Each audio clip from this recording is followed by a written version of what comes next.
2 tahun yang lalu ya, dari kasus Verdi Sambo itu udah rame-rame, ayo reformasi kepolisian. Tapi seperti bisa diduga, lenyap ditelan angin waktu itu.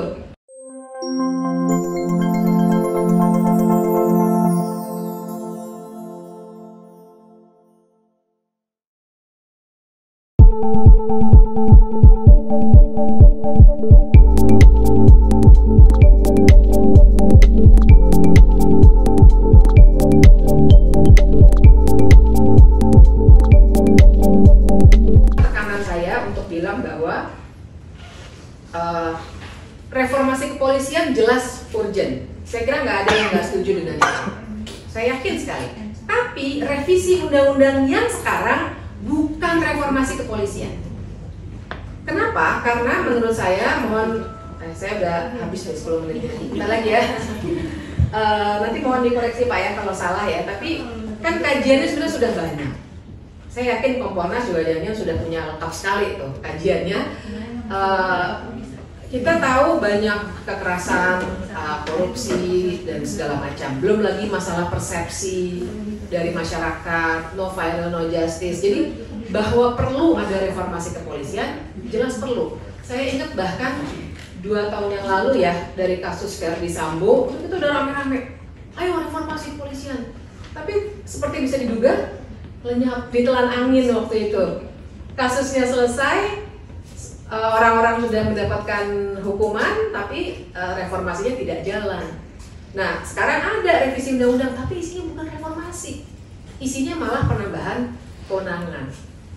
Nah, next slide-nya itu hanya pasal di konstitusi, jadi bisa di skip. Ada next slide lagi, saya cuma ngutip dari Pak Bambang Widodo Umar almarhum. Pernah nulis sudah lama sekali tahun 2008. Yang intinya adalah Pak Bambang Widodo Umar nih kami hormat sekali ya, karena beliau juga berupaya melakukan reformasi dari dalam ya, walaupun tidak terlalu berhasil ya Pak ya. Tapi tulisannya luar biasa waktu itu. Dan yang ia soroti adalah bagaimana kita tidak dia saran untuk Polri waktu itu ya, dia sebagai orang internal juga, makanya bagus sekali tulisannya jadinya. Bagaimana supaya reformasi itu tidak dikhususkan untuk citra diri Polri, tapi jati diri Polri yang selama ini militeristik. Ini menurut Pak BWU ya, selama ini militeristik, jadi polisi sipil yang mandiri, profesional dan memenuhi prinsip-prinsip good governance. Menarik sekali tulisannya, kalau tertarik nanti bisa lihat di jurnal Jentera. Nah kemudian saya kira kita bisa skip saja langsung ke beberapa ya. Nah ini aja, bahaya bagi demokrasi. Ke bawahnya lagi. Nanti kan yang ini nanti bisa dibagi-bagi. Nah ini aja, bahaya bagi demokrasi. Jadi saya ingin mengingatkan, kita bisa diskusi soal ini karena nggak baik kalau satu arah nih diskusi. Yang ini menarik nih soalnya nih.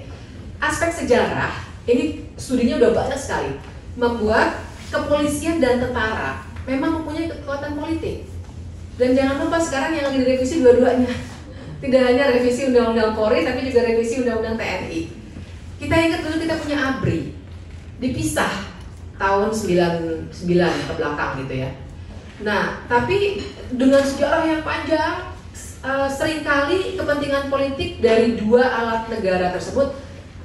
Saya kan ada mata kuliah tentang lembaga negara ya. Polisi sama TNI itu kalau istilah konstitusionalnya alat negara, bukan lembaga negara. Satu lagi yang judulnya alat negara adalah BIN. Nah, kan pertanyaannya makna HTN-nya apa nih? Kalau menurut saya sih karena dia dianggap memang dia tools dari negara ini, gitu. Kurang lebih begitu. Nanti kita bisa diskusikan lebih lanjut. Tapi seringkali antara kepentingan politik praktis dengan dua alat negara tersebut, Polri maupun TNI, bertemu dan berkolaborasi untuk tujuan yang kita sebut saja non-demokratik. Ya nanti penjelasannya bisa kita diskusikan. Nah, masalahnya kemudian kalau kolaborasi ini terjadi apabila kepolisian dikuasai oleh kepentingan politik, ini yang akan bisa membungkam suara kritis. Itu kira-kira logika sederhananya. Dan logika sederhana berikutnya atau sambungan pikiran berikutnya adalah kunci demokrasi adalah akuntabilitas. Nah, cara untuk menumbuhkan akuntabilitas adalah pengawasan dan kritik terhadap kekuasaan. Nah, bayangkan kalau sudah ada kolaborasi taktis antara kekuasaan dengan alat-alat negara itu, terus yang di dalamnya mungkin sudah dibungkam, karena kayaknya lagi siap-siap dibungkam semua soalnya nih. Bakal ada koalisi besar, bukan begitu? Bakal ada koalisi besar. Jadi siapa lagi yang bisa hold the government accountable? Padahal demokrasi is about accountability. Nah, jadi kalau yang aktor politik formalnya sudah dalam tanda kutip jinak, yang bisa tetap memberikan kritik kan masyarakat sipil. Nah, kalau masyarakat sipilnya kemudian juga bisa dibungkam oleh alat-alat negara, ya ini bukan demokrasi lagi nanti. Kita akan menjadi otoritarianisme lagi. Karena demokrasi kalau nggak bisa dikritik kekuasaannya berarti dia bukan demokrasi, tapi sudah menjadi negara otoriter. Nah, kira-kira itulah teman-teman.